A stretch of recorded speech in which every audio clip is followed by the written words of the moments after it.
Мислеле дека ќе грабнат жена на возраст од 38 до 40 години, а не 14 годишната Вања Ѓорчевска.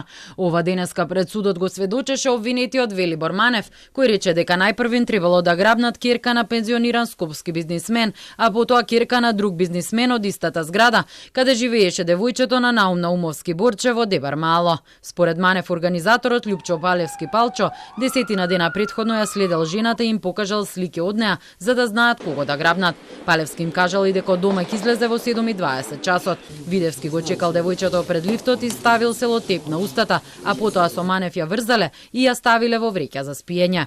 Според сликите што ни ги кажуваше и ни ги даваше да ги гледаме на телефон, личноста беше идентична и во таа темна просторија, колку што можевме да приметиме беше таа што ја покажуваше.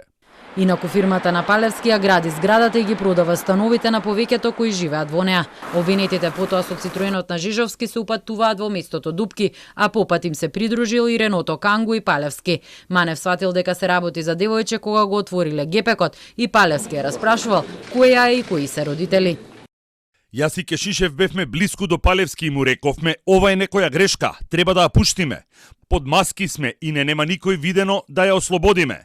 Палевски почна да кажува да прекинам, дека ништо не разбирам, дека се е таман, се било чисто, нема што да се бере гајле.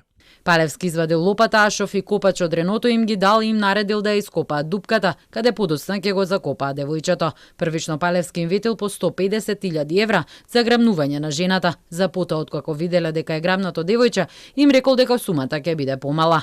По убиството во близина на селото Глуво на една од нивите, Палевски го запалил Цитроенот, пошто со Реното Кангу се упателе на кај седиштето на десна. Манев потврди дека на снимките од Сейф Сити, изведени на претходните рочишта на совозачкото седиште, седи тој, а дека возилото го управува Палевски. Манев ја потврди автентичноста на сите други видео снимки од Сейф Сити. Жежовски според Манев бил избран бидејќи му должел 1500 евра и за неговиот Цитроен да се искористи за другото грабнување. Кога Манев го прашал Палевски зошто го убил велешанецот, добил одговор дека така е почисто, нема за што да се грижи. Но кога Манев му рекол дека не сака да продолжи, Палевски му одговорил да не го расипуваат пријателството и дека има убава фамилија. Дупката каде ќе биде закопан Жижовски, обвинетите е скопале година дена претходно.